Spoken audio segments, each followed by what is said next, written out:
I'm Brian Wilson. I'm Mark Rankin, and welcome to In the Between.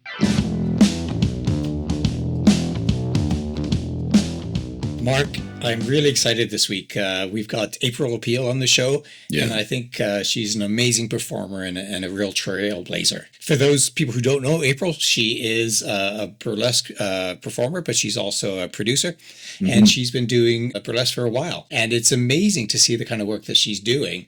And one of the things I really love about her is that she's always looking for new and interesting ways to inspire and connect with her audiences. Yeah. No, it was, you met her in your neighborhood, and it was great because you sort of, pitched this idea saying this would be great to talk to April. And when you first mentioned it, the first thing I thought was, I know nothing about burlesque. I really don't. I've never been to a show. You have. You've been to burlesque shows. You've been to hundreds. Thousands. But you've been to April's show, so you know what it's all about, whereas I don't.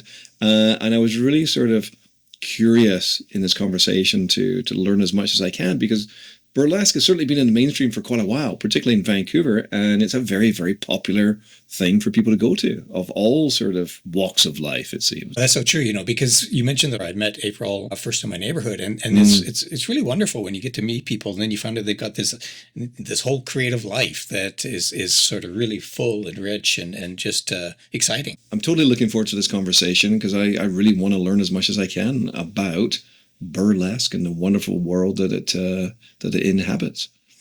Oh, me too. Let's go. Let's find out more. Without further ado, please enjoy.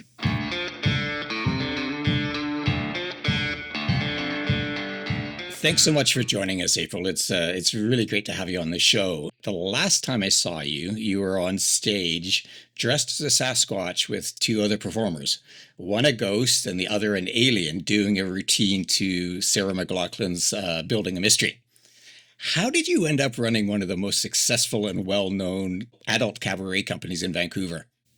Perseverance, I would say. I've just been doing this a really long time and I never quit. So I think that that's probably a big part of it, is just resilience, I suppose. How many years have you had it going now, April? So I've been performing burlesque since 2007. And then I started producing pretty much right away, first with friends. And then I started, my first big production was probably in 2011, I think. And it had done really well. So I was encouraged to try again. And then eventually in 2017, I attempted to, or maybe it was 2018, I guess. I started trying to do monthlies, which was a whole other situation. But now I think I've got it pretty dialed. So I've been running monthly cabarets at the Rio, especially since we've been back from the pandemic. But it's probably 2018, I guess. Now, Brian, you've been to some burlesque shows. I've never been to a single one. It's not like a conscious choice. I just have never been to a burlesque show. So for someone who doesn't know what burlesque is or is a complete novice to it, what would you say? What's a person to expect when they go to a burlesque show? Adult content. There's definitely going to be some, mature themes, not for kids, but it is in general, I find like a fun celebration of creativity and the human body. So it's people using striptease in order to tell a story, but there is a ton of narrative usually involved. And then the production values can be very glamorous, or it's just fun to see this ultimate source of creative expression from people because they are in charge of their whole production. So they're going to put together this whole idea, but they've got to come up with the costume, the song, the choreography, the story if they want one. And then so what you end up seeing is just so interesting, I find. Do you have any input into those decisions, or are the performers completely on their own in terms of developing their own concept and execution of it? So for this show, I'm just the producer. I usually have a good sense of what the performers are like or what they might do, but I just try to find a nice variety of styles, and I usually include some variety acts as well. So we'll always have a juggler or a specialty circus performer, just to round things out, make it feel a little bit more, variety, I guess. That's what I'm looking for, is just a diverse range of acts, but it's up to them for this show at least. I do teach as well, so sometimes I will um, do group choreography with people, and then that's usually my brainchild. But for the most part, the shows that I'm working with, I'm just booking performers to do their own thing, which is always so fun to see. Yeah. What's the history of burlesque? I don't even know. I mean, is it a North American thing or is It's it a European? actually really old form of theater in Italy, like 1600s. I think it was called like burlesco, but it was like a parody form of theater. And so what was happening is you were usually making fun of like the upper class plays or theater like productions. So like Ben Hur would, but it still had this like saucy take on it always. And then it, really is a European form of entertainment, I think, initially, especially in Britain. There was like tons of troops that would do things like instead of Ben Hur, it was Bend Her, that kind of thing, or they're making fun of like Shakespearean plays at the time. And then when it really became a North American art form was like late 1800s. There was a British troupe, Lydia Thompson and the British Blondes, or something like that. But they were like a hit. Like everyone loved them, and they were honestly like the first drag kings. So these were women that were playing the parts of men. So that already is kind of revolutionary because at that time it's mostly men playing all the parts. Yeah, sure. So, now we have women playing the parts of men. They were showing their legs, they had which was a big deal at that time to see an ankle. So there was always this sort of like adult innuendo involved in it, but it definitely is sweet because it was a very women driven form of entertainment for a long time. So then it was like on Broadway. They were on Broadway, super successful. Um, big deal in the Victorian times. And then it evolved to being more of a variety show. So you see sort of like a vaudeville situation. There was always like comics, jugglers, Mm-hmm. the traveling show kind of situation. Well, that's okay. But then they noticed that the peelers, or the dancers were the most popular acts. And then they started having their own shows without as many of the comics. But the comics, I think, were always a really integral part at that point.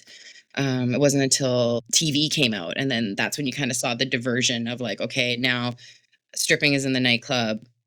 Everybody else can go on TV. We Mm, got to stay in the dark. But then there's like lots of fun history there too about like, how did the stripping originally start? Like, was it an accident or did they just finally mm. realize that people did enjoy this form of entertainment? There was the Ziegfeld Follies in New York, so they had like a Oh, really right. high-end showgirl show with same ideas with the comics and the, elaborate costumes, big dance numbers, and some sex appeal. But then there was also like Minsky's, which was like that's where I think people started being like, "Oh, maybe a little more. Do you want to see a little more?" But then there was all these raids and they shut it down. And then there was sort of what they consider the golden era in the Mm, 50s when there was like celebrity burlesque performers. So that's when you maybe would have heard about like Tempest Storm. She dated Elvis and she was like a real big deal at the time, or Dixie Evans. There was like, and they all had gimmicks. So that's when you saw like the nightclub acts real, and and this is still like before people had just nonstop entertainment in their house. So they mm-hmm. had to go out to see things. So stage shows were just a bigger deal then, but like they had awesome, crazy, elaborate gimmicks and props, like couches that set on fire, or they would do monologues, or they all, and they would fight over whose gimmick was who, or it was awesome. Then in the '60s, just styles changed. It was more about go-go, but there was still always, striptease and Yeah. So burlesque you clubs. you you really know the history of this. What originally attracted you to it? Was it the idea of being on stage? Was that the attraction, or was it more just the history and the feel of the whole thing? I had no idea what it was when I got into it. I just was like, "Oh, Mm. cool." Like I have a dance background and I'd been Oh, taking okay. dance classes, and then my friend was like, "Oh, we should take this burlesque class." And I didn't know what it was. But when I got on there, or when I, did the class, I thought it was so awesome. It was just full of all of these super creative women who were doing all of this like funny, amazing art, and it was so self-directed, and we got to do whatever we wanted, and it was so fun. Mm. And I just Was What it? sort Yeah. No, That's Brian, one go of the ahead. things that's always really struck me is that the amount of effort that goes into the costumes and the choreography and the humor, as you say. What do you think are some of the misconceptions that people still have about this?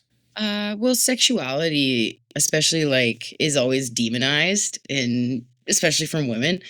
And even though we do enjoy it, there's still a lot of stigma. It's changed a lot since I've been part of the scene, but it's in general, like I remember starting like back in the 2010s or whatever, and people losing their jobs, like people saying like, oh, you Really? can't work with, yeah. And this is just 10 years ago. If you were My friend was a social worker, they had a big issue with her performing, and this is not something that she's advertising to any of her, anyone else, but they knew about it. Um, Huh. and then I had friends that were teachers, it was an issue. Other friends that were teachers, it wasn't an issue, but like, there is the reality that people don't like it. And, it can cause a lot of strife in family dynamics as well. Like I know people that have had their, been disowned from communities and by their parents. Is this the misconception, meaning that people who don't really know much about it, and even though I haven't been to a show myself, I certainly know, what it is. It's very, very different from a regular strip bar, strip show. Is that the main misconception that people are, they think it is Even that? if it was the same, it's just that sex work is something wrong. That's the Sure. problem, like we don't want to pretend that we're better than anyone else, or it is a different level of like nudity in general. Sometimes you'll see a nipple, but usually it's a bit more toned down, and it can be a little bit more theatrical. But I wouldn't want to take away from any of the artists or performers that are working in clubs. They're really talented, and they put just as much work into their costumes and their stories, and the characters that they have to be every night too. Yeah. I It's mean, just, I think people, we come from a puritanical background. It's, the same thing about it. Coming Yeah. from England, there's a part of England that's really like, we like church, and that, has a real issue with sexuality, especially in a public space. yeah. Do you think that part of that then is that it really is, taking that idea of satire and is putting a bit of a mirror up to society. So do you think part of people's discomfort comes from just being uncomfortable with, that mirror and sort of saying, there's absolutely nothing wrong with this. This is who we are. And this is what we represent as a community. I think that for sure no one has to enjoy it. Like if it's not for you, it's not for you. That's totally fine. I don't watch sports, like, but I still Yeah, appreciate that me people neither. like sports. For a lot of people, it's incredibly healing in some sense to see this diverse range of like bodies and art being created that doesn't feel as stereotypical as you're going to see in a lot of mainstream media, which also has come a long way since the 2010s or the 90s. We're seeing a lot more representation of different kinds of people, which is awesome. And I do think that burlesque has been part of that change, because, we're creating, like, if it wasn't something that people needed or wanted, it wouldn't be working. People wouldn't be doing it, and people wouldn't be coming to the show. The last show that I saw of yours, that was just completely apparent. Like the range of people on stage was fantastic, and I walked away, and I always walk away from your shows thinking like you have captured East Van in so many different ways. Like it's a snapshot of the people who live in this area. Do a lot of people kind of approach you to be a part of your shows, or are you recruiting people? How do you go about building that diversity? I curate, so I don't do open calls anymore. I had at one point, but I actually found it a bit overwhelming because there is like tons of performers out there. I actually think there's more performers than there are shows, especially for burlesque. I think we're a little out of style right now. Like drag is way more cool than us, for good reason. But there's tons of people that are looking for work, so I never have a shortage of people. But I am curating something specific, so I do reach out, and then you know what I mean, depending on who's already in the show is going to Mm. influence who else I will book for the show, right? I want to make sure it's like a really good sandwich, like it has all of the things. It's got to have, you know a good mustard and a meat and a cheese, and you don't want just a grilled cheese. You need it to be like a ultimate sub. Yeah. Why is drag more popular? I mean, is burlesque, is it just so sort of part of not the mainstream, but it's just so known that there's a little bit of the risque part is not there as much anymore, and drag I still is, or I think it's a lot of it has to do with Drag Race, yeah. just the visibility. And I do think that, maybe burlesque, we stay within our wheelhouse a lot. Like, you'll find a lot of acts that are influenced by that 50s, 60s aesthetic, whereas maybe drag has like no boundaries with that. Like, they can be from anywhere, any place. They'll use modern music a lot more than us. They're really good for like a nightclub party, whereas burlesque still is kind of like a sit down and watch versus like maybe if I'm at the club. And then there is some part of it where it's like, the boobs are always going to get us in trouble. Like, we can't be on TV, we can't be in front of kids. Like, we don't want to be in front of kids, just saying that. But like, whereas drag, there's not that same danger of a female nipple. For some reason, if it's Oh, a good guy point. nipple, it's fine. But a Yeah. lady nipple, no, no, no, we cannot. Yeah, isn't that weird, eh? I know it Yeah. is strange. Sometimes I think it Uh-huh. does feel a little bit like Shakespearean times, where I'm like, oh, Yeah. you can't have a real girl up there, unless it's like a fake boob. I don't know. Real boobs are very dangerous. That's all I know. We cannot see them. As far as the girls that are doing it, or the women that are doing it with you, are they coming from lots of different backgrounds, or is it people more like yourself that are North American backgrounds? What would you say is the makeup there? I'd say that, it's a range of people. You'll find people from all walks of life that, like there are communities that are not as accepting, makes it a little bit harder to want to participate. Sure. You think that there's that danger of like losing your family or that kind of stuff, like if you're from any kind of like religious community, this might not be an awesome situation for you, Sure. But you'll see, all kinds of people from all kinds of jobs. Yeah. Dating. But does it represent the communities in Vancouver? Like, do you have Indo-Canadian people or Filipino people coming from those particular communities doing this? We do have some. I don't know if it's like, as represented as our actual population, but we do try to, feature our BIPOC community whenever possible and elevate them. A lot of the studios in town will offer like scholarship positions. So we can try to encourage more people to join us. So what's it like actually behind the scenes of running a production company like yours? Like, what does a typical lead up to a show entail? Or, what are some of the challenges that you have to sort of consistently deal with, or obviously the rewards as well? Like, what's involved in putting a show on? So a lot of communicating, a lot of people wrangling. I think that it's important to note that everyone has different communication styles. So like, even if you are sending out emails, some people might do better with like a one-on-one conversation. It's just repeating the information over and over and over again to like everyone, make sure that we're all on the same page, and try to do it in ways that are clear and that you're available to answer the questions if that people have. And then it's a lot of promotion. It's a lot of, trying to convince everybody that this is something worth seeing, and then featuring the cast too. Like, a big part of why I do this is because I, want my friends to have fun and make money and, be for the incredible talents that they are. So this is, a chance for them to get their flowers. Yeah. Now you did it once a month and it's exclusively at the Rio Theatre.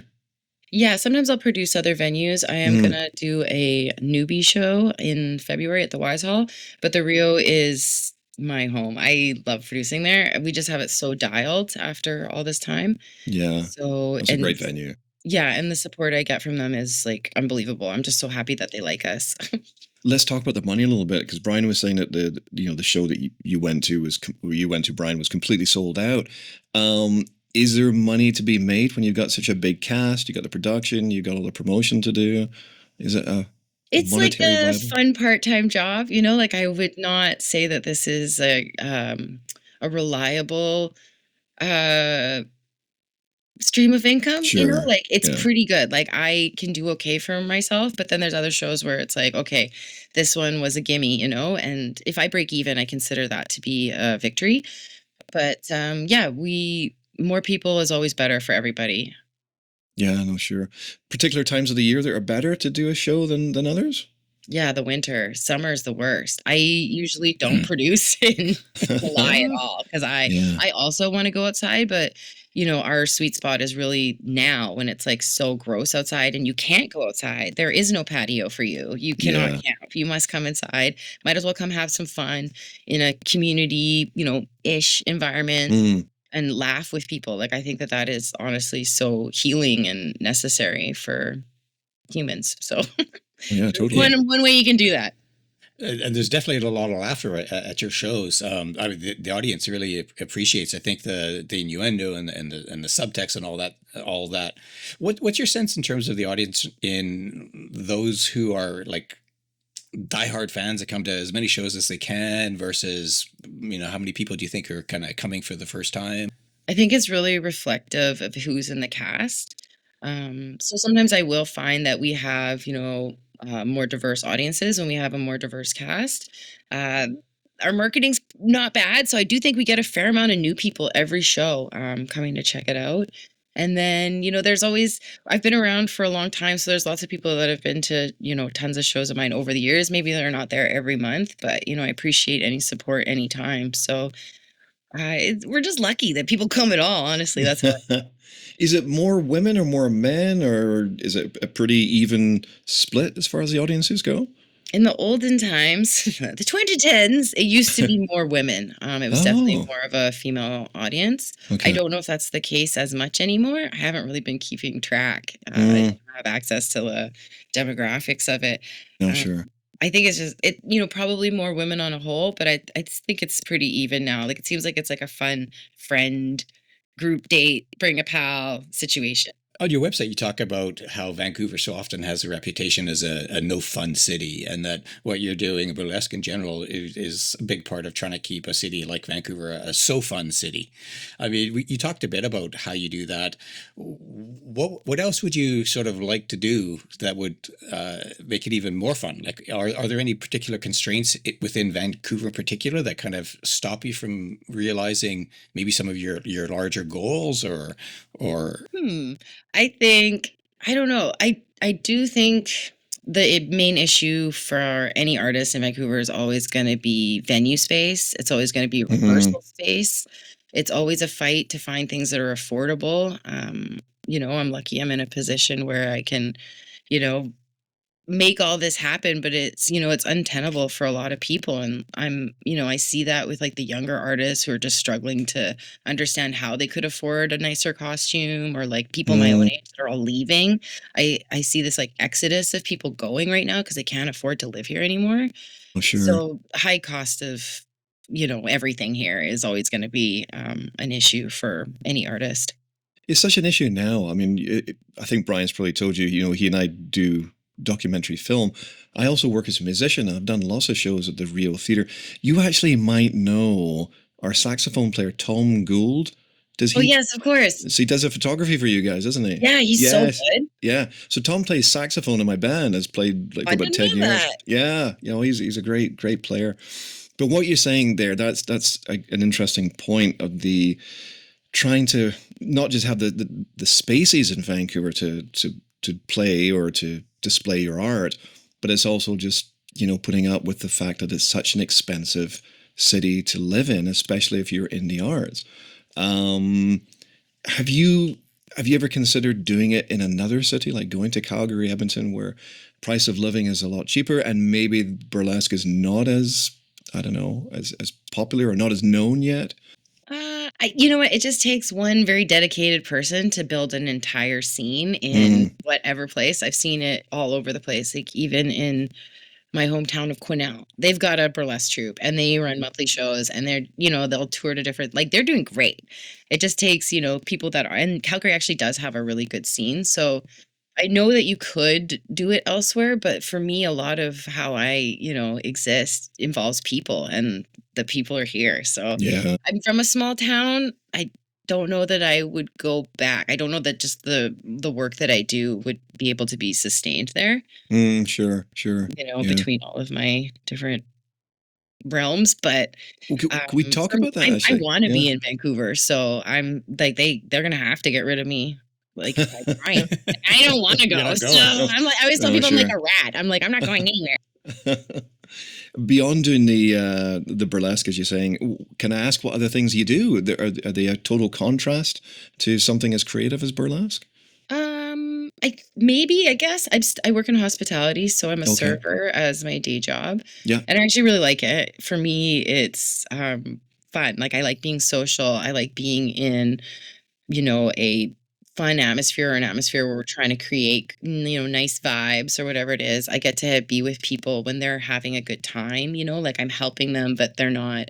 Like my mom was a nurse and I was like, okay, I don't want to do that myself, but I Mm, like helping people when they're not having the worst day of their lives. I like helping people when they're having a nice day with their, Yeah. they're having an anniversary. I celebrate birthdays. I see people falling in love. Like the energy really matters to me where I spend most of my time, and I find restaurants to be happy places. I enjoy it. there's a Um, bit of an overlap to what you're doing in burlesque as well. It's still it's entertainment. You're making people happy, hopefully, yeah, and people are walking away with a good experience. So that's obviously something that you're attracted to, I assume. yeah, for sure. I remember the first time, like the first party I went to as like a little kid. It was like a Halloween party at my cousin's house, and I just remember how everyone felt so happy, and I was like, "Wow, this is awesome! Why aren't we at a Halloween party every day?" Like, and then I just think that I really was like, well, if that could be something that I help, create and can sustain myself with, I'm gonna chase that. So I did. Being a performer on stage, because so you organize, you curate. Does the performing still thrill you? Does it still have the same sort of appeal than when you first started this? That's why I do it all, to be honest. Like it started with me just wanting to create the show that I wanted to be in. Like I just thought burlesque was so good, and our first shows were at the Cobalt. So when it was scary Wow. Cobalt. So like no floor Cobalt leaking through the ceiling Cobalt. Oh Just gosh, like the crazy cobalt. sure, yeah, So really anything has been a real step up and it's been yeah. great. But I saw the potential for, the stuff that we were putting together and I wanted to elevate it and I really believed in it. If you get some new first time performers, do you ever find that sort of the person who goes on stage the first time is slightly different from the person who comes off stage after that performance? Like what are some of the things you notice about people who take that first step of performing publicly? It's really fun for people because I think, the adrenaline of performing is always going to be a little bit Yeah. addictive. Yeah, I think sure. that, just that thrill. And then of course when, you succeed at least bare minimum doing something that you have never done before, that feels really good. And then when you realize it's actually fun and not scary, you want to do it again. Yeah, no, totally. You're saying you've got a partner there. Is your partner involved in this as well, or is it totally set just yourself? No, he's in on it too. He wasn't when I first met him, but I also recognized that this was a performer without a stage. I was like, "Oh, okay." It was funny. Yeah, He'd be like, "Oh, yeah, when you guys did this move," and I was like, "Yeah, we did do that move." yeah. But he actually has his own career as a professional wrestling referee Oh, interesting. Cool. that he got into when we met. He was like, "Oh, I always wanted to be a referee." And I was like, "Oh, I actually know the people who put that show on. You should go to Yeah. the school." And then he did, and now he does. And he's on tour with people and he's doing great with it. He Wow. also assists me at my shows. He does a lot of the sweeping position. Stage kittying is what we call Yeah. it. Yeah, Mm. so he'll go out and help clean up after the performers set up the Oh, next right, act. gotcha. Yeah, he's the man meat in the show. That's very Fantastic. interesting. So pro wrestling, burlesque. Yeah, I mean, there's definitely overlap there as well. I mean, they're both performances. I Yeah. find them to be, well, they're both like very base forms of theater, right? Like some Yeah, of course. clowning where you're larger than life characters. Yeah. And for the most part, wrestling is like an over exaggeration of masculinity, and then burlesque is an over exaggeration of feminine. Right. Right. And you can Right. mix them up or whatever. It doesn't have to be that way, but Sure. in general, it's Yeah. No, definitely, that's yeah. and they share a history. They both, did like traveling circus shows, where they were on the road together. That Very interesting. Can you talk a bit about the role of the MC? Like, the MC has such a pivotal role in a show overall. Like what makes a good MC? How do they put that thread between all the various acts and keep the audience sort of, attentive and engaged as the acts come and go? Mm. It's a really hard job, and it does, involve quite a bit of trust for me to let you have the microphone for that long because you are steering the ship, so to speak, and you are controlling the vibe that's going on in the room. For me, what I think makes a good host is someone with a good sense of humor. Like I like it if you're funny and you're keeping the room laughing and entertained. we want at the bare minimum for you to be able to express this information in an entertaining way, and if you can do it with a bit of humor, that's even better. You really need to be able to, pump up the performers, make sure that, people know just enough about the act. You maybe don't want to give anything away, but you have to, set it up sometimes for people. It involves good memory. You got to remember who everybody is at the right time. Yeah. And I guess an And MC. being organized. There's a lot of information that gets thrown at you. And I guess an MC is not a performer. That's a totally separate thing. Or do some of the performers also MC the shows? Yeah, lots of them are also performers. They probably won't perform in a show in general, just 'cause it's a big thing already. But so lots of them sing, so I always try to make them do an opening song if I can. Or they'll run games. Sometimes that's like another position that we'd like to do with the audience. Help you feel like you're in the show. Plus, it's really funny. We'll get them to run like games with the audience as well. Is there any sort of show that you've never done, like something that you've had an ambition to do that's maybe just a little bit too much, you think, and one day you hope you'll be able to do it? One day I would like to get a grant to run my burlesque long form production, which I've done for a long time. That's not the theme, but the theme is like I pick 6 performers and then they go to town for 10 minutes. Like usually acts are 5 to 7. Wow. Usually 5. But this gives them 10 minutes minimum to really create these like epic, like it's basically like a fringe festival for burlesque. It's so awesome to see what people come up with. I'd love to take it on tour in like some nice theaters. That would be a big dream of mine if I ever Yeah, it's a could. great dream. Oh, that'd be really great. Are there grants available out there for such a There thing? could be, I have no time. I'm It's a approved full-time to job. apply for them. I just have to actually figure out how to write one. I don't know.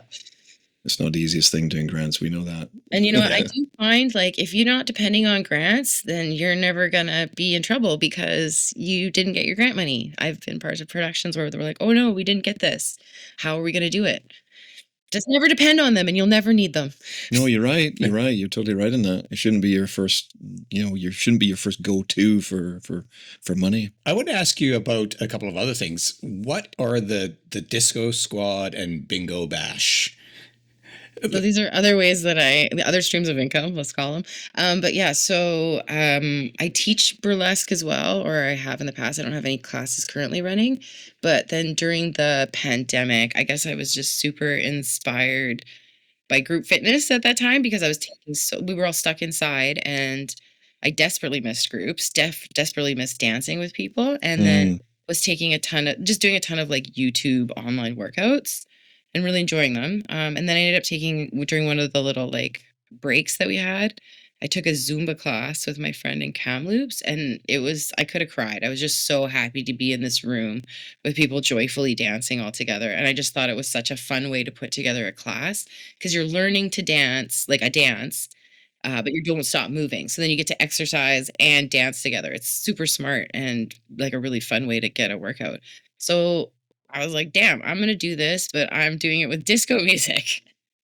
So I invented my own aerobics class to disco. Well, using typical aerobic situation, but I came up with my own routine for it, I suppose. And and I just felt like that was what I needed. And that's what I felt like other people needed. I was like, we are all going to get, like being stuck inside. We're all going to go insane. And we all, are not moving as much as we should be. This is so bad. We need to move. So I was like, okay, let's start this class where I'm going to trick you into exercising for the first half. And then we'll spend the second half learning a fun dance. And it's all going to be disco music because that's what was getting me through the pandemic at the time. That's awesome. So we've been going strong for this is our 5th year going into it, I think. No, it's fantastic. And people love it. I love it. We have such a great time. It's every Sunday, 11 to 12. And then I run it in either like a 6 or 8 week session. And then they end up doing a recital performance at one of my shows. And the nice thing about it too is I find it, you get that group dance atmosphere and you get to perform, but there's not that same risk of having to disrobe. I know that that's not everybody's shtick. So this is a way for you to still have that fun, but you didn't have to, take your clothes off to do it. But I love how the performance element is still there. Like it kind of ups everyone's game, I would imagine. Like if you've got a show coming up, then it's like, oh, just work a little bit harder on this, or I want to make sure it's the best that I can do. Is that something you like to work into pretty much everything you do? Like, do you think that performance element is something that comes sort of first when you're thinking about projects to do? Maybe. I guess it depends. A lot of, dance, the result is just it's not like a painting where it's there afterwards. It like exists in the moment. So you do have to create a moment for it. There is something to be said about just dancing for fun in a class, and it doesn't have to be for anyone or anything. But in general, you're probably going to have to find a place to present whatever it is that you're working on. So I guess that does mean yes. What do you see the future of burlesque? I hope we get to be cool again. Yeah. I hope we get to be just as cool as drag. That would be awesome. Is it just too mainstream? Do you think that's what it is? Since in the last 15 years, just so many people have seen it and love it and like to go that it's just part of the Culture? regular entertainment? Yeah, and I think that like they put in a lot of hard work. Like they look good. They've got some amazing makeup and costuming skills that we probably have to catch up on. Okay. I don't know. I just hope that it continues, and that the community is able to build spaces, because ultimately I think like with a lot of art, it's up to us to make those places for people. So I just hope that the community feels empowered to do that for other people in their community. Yeah. Excellent. So if someone is interested in this, or someone's sort of been mulling over whether or not they should actually try it, like what would you recommend they do? I mean, obviously they could contact a production company like yours, or they can talk to their friends, but like what do you think the first initial steps are between like, I wonder if I'd like to do that, to actually doing it? Like, do you think it's like just jump in and don't think about it, or do you kind of just want to plan and think about it? Or I would say take a class. There's a lot of like culture in the industry that you're going to want to be aware of, just to make sure that you're doing it in the most respectful way that you can. And we have lots of really great teachers in town. I would suggest going to the Vancouver Burlesque Company, or Pinup Posse, or Geekenders. Those are all three companies that offer classes on the regular. And then you're going to have that experience where you get to do it with a bunch of friends. The ins and outs of the organizing, it's a bit more taken care of you. Like some people are self-directed right away, but for a lot of people that it actually is pretty intimidating, being like, hey, you get to 5 minutes, go, right? For some people, they're biting for it, but a lot of people that can be a bit intimidating. So take this group class where you can learn a routine with some other people and make some cool friends, and then be in a supportive, safe environment with teachers that are really good at the job, and they've set up a situation for you to succeed at the end with this recital. So then you can get a little taste in, do it with some other people, and then see if you really do like it, and then if you do, take another class. Or if you want to try maybe doing something a solo and working on your own, then, you can carry on from there with maybe more lessons in that. But I'd say take a class and do a group number first. I love that. I mean, that's essentially the same advice you give for someone who wants to learn to play the clarinet or play the drums or whatever. It's like something. Like no one just gets on stage and says, "I'm going to be, an incredible There's musician." things you gotta know. Like you learn by doing, but like I don't think it would be wild. Like I would not throw anyone on stage that hasn't like had a bit of stage time somewhere else first. Sure. Like that would just be too crazy. Do you remember your very first time being on stage? Like as a kid? No, just in burlesque. Oh, for burlesque? Yeah, for sure. Yeah. I was like, I've been performing since I was like little. So I was like, no, I don't. But for burlesque, for sure. Yeah, I also took a class. That's how I got into it. It was Becoming Burlesque, run by a now defunct company called Screamy Chicken Theatrical Society. And it was great. They gave you it was like a 12-week program. They taught you like all the ins and outs about the history, the how-tos of costuming. Because it's not easy to just get your clothes to fall off at the right moment. Like there's a lot of snaps and magnets. And like the costuming to me is like the hardest part, especially if you're the one who's supposed to try and make it. Like that's not just a skill people have. No, of course. And there's things you got to learn about stretchy fabric and like certain sewing needles. It's like a whole thing. Yeah. So, but that class was awesome. And that's, I had such a great experience that didn't stop. I'm still Sure. doing it 18 years later. Excellent. The first place you did it, was it at the Cobalt then? Or was it No, a bigger actually, it was at the stage? Anza Club. Oh, that's Oh, the nice. Anza. It's certainly a Yeah. lot nicer than the Cobalt. Yeah. Yeah. But then every show after that was the Cobalt for a while. Just to stay Then we got to the humble. Wise Hall and we thought we had died. We were like, wow, we made it. Made it. Sure. We made Until- it. There's a bathroom and a green room. It's a Wow. bathroom and a green. I know. Isn't that terrible? You're like, We didn't have to wow, build a our own dressing change room. room. Awesome. And you go to the Rio, which is amazing, you know? Mm-hmm. Although it's I not know. the biggest space for the backstage. I mean, there's a lot of you there. So, yeah. I know the groups. I'm always like, maybe don't go in there if you don't have to. They did. I don't know if you've been in a while, but they do have like the basement downstairs now. Yes. Yeah. Actually, that's right. They do. I've never actually been down there because you're performing as a 4-piece or a 5-piece. So it's certainly enough Yeah, space. it's a back bit up there. wider down there at least, Okay. versus How that would- little hallway in the top. How many people are we talking for one of your shows? Like, there's a yeah. lot of people. Like, It depends on group numbers. Normally, I try to cast like 12 acts ish, but then some of them might be group numbers, and then those groups can be up to 15 people, Oh, 20 people wow. on stage. So it can really depend. Like I think our next show coming up, there's no group acts in that one, so that cast will be much smaller. But the last show we had, there was probably like easy 50 people in it. That's a lot. There's a lot of Yeah. folks backstage. Yeah, we keep the groups out if we can. Like I like Yeah. Oh, that's very cool. So your next show at the Yep. Rio. Yep. Do you We're on have the one? guest list, by the way. You should come if you've never seen Yeah, it. sure. I'd love Okay, to yeah. come. You Definitely. can all come. Everybody's coming. Yeah, I'd love to come. Have you got one show left for 2025? You got a show in December? I've got, that I'm producing. Okay. I'm looking for a couple other things. I'm also helping out right now at the Beaumont Theaters. I was the director for their Halloween productions called Theater of the Damned. They just opened one last night. I could probably be on the guest list for that one too if you guys want to go. It's next Yeah. Tuesday is the date that's opened up, but it's a really cool haunted house cabaret situation that takes place in multiple locations throughout the Beaumont studio, which if you haven't been there is really awesome because they have like 2 different buildings plus a parking lot with a tent. So, I don't know that we could put on anything else like this anywhere else except for maybe the Waldorf. And it's featuring some like really, really good cabaret talent. Like we have, just to spoiler a little bit of it, there's like a really great contortionist, super phenomenal tap dancer. Yeah.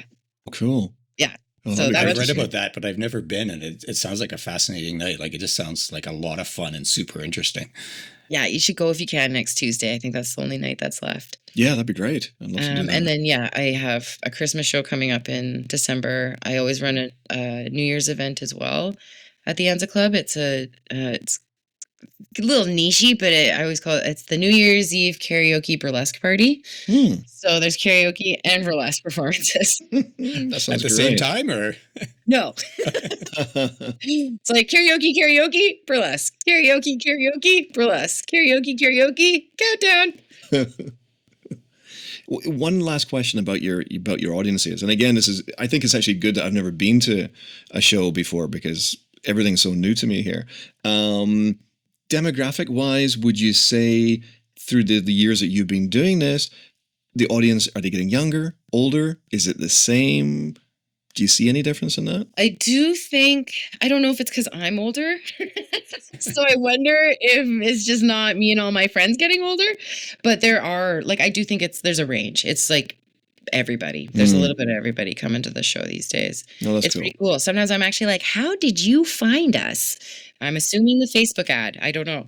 And you get a chance at the end of the show, like, some of us musicians like to do this, at least talk to the audience as much as you can. Do you do that as well? I wish I could. I know. I never Okay. get to because Okay. it's just chaos at the end. Sure. And then Yeah, there's of so course. much wrap up that I have to do. Like I've got to, talk to the staff and see how their night went. So I've got to talk to the photographers. I got to go to the merch booth, and then all the performers want to say goodbye. And Yeah. it's just there's never a time for me to actually be. I would love to be in the audience and be like, "Who are you? And how old are you? And Yeah. tell me all How of did you your. find out? How can I find you on a Facebook ad again? Right? Yeah. yeah. I think just to sort of put a bow on everything. Like, what would what's that final piece of information that you want to give to people, or advice you want to give to either get people out to shows or to join in as a performer or to tell their friends? Or I would just like to say that the world is hard. Let's not be hard to each other. And if you would like to heal your soul, the best way that you can do that is through being with other people. You're going to have to be nice to them in order to do that. So if you would like to help yourself, help others too, you should go to any event. Go to something with the arts, support people, cheer for them, cheer with people, feel that connection, being in a room. You can also do this in a dance class, any old dance class, mine or any others. It's really important, I think, for everybody's nervous system right now to make sure that you have those healthy coping mechanisms, and joy is part of that. And that's what we're trying to offer. So if any of these things sound fun to you, you can find us at aprilappealproductions.com. I'm at the Rio every month, and I also teach a disco class every Sunday. You can just email me or find me on social media. That's my shtick. Perfect. That's that a great bit of spiel. joy. Yeah, and I think what a great way to end is this idea of arts or joy, or there can be joy, and it's so important. Should be joy. Yeah, thinking joy. Well, thanks very much, April. I really enjoyed this. This is fantastic, and I would definitely encourage anybody who's interested to go see one of your shows, because they really are fantastic. They're brilliant productions. Thank you very much. I can't wait to go to one. April, thank you so much. That was great. Great meeting you and great chatting to you. Thanks very much.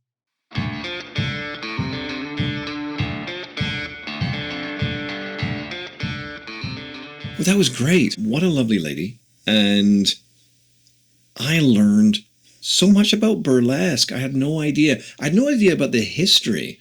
And I wasn't sure if April would really know so much about where burlesque came from. And who knew? Who knew? It all came from Europe. That was amazing to learn. I didn't know any of that either, I have to admit. And it was I love when you get to meet people who just are a wealth of knowledge, and they know so much about their craft. Like it's just wonderful. Yeah. And like our other guests that we've had so far, she's extremely passionate about what she's doing, which is always a real treat to hear somebody talk about what they're so involved in doing. And the thing is about, if we were talking about our previous guest, Robert Muggy, or talk about Raoul, they're doing it as a living, whereas April, as she said, it's sort of like a part-time job. So she's putting an awful lot of energy and time into something that's not always going to pay her back financially. So again, you can just tell the depths of the passion that she has for this subject.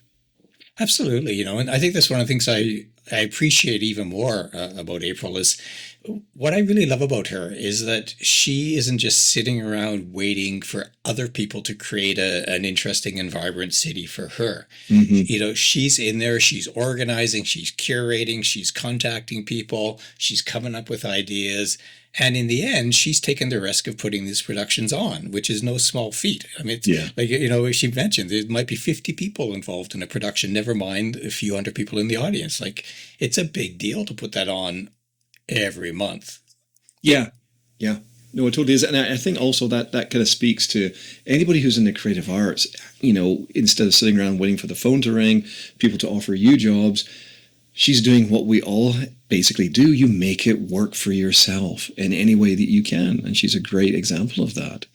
Yeah. And burlesque, as we learned, it's just one of the things she does. She's got all kinds of little side projects on, and they're all fun, in a sense that they're just enjoyable pieces of entertainment that engage an audience. Yeah, no, totally. Well, I want to go see a burlesque show now. You've been to a few. I definitely want to go to see one. So she's made a believer out of me. A convert. Excellent. Well, that's the perfect place to stop then. You've got a couple of converts. Exactly. Well, I hope everybody enjoyed that just as much as Brian and I did. And we'll see you all next time with an interview with a person who's been very, very instrumental in our lives, in our creative lives, when we were filming our James Super Chicken Johnson documentary in Mississippi. Roger Stoley at a Clarksdale, a mover, a shaker, a fixer, a marketer, a wonderful human being, and he sat down and talked to us, and that will be our next guest in the between.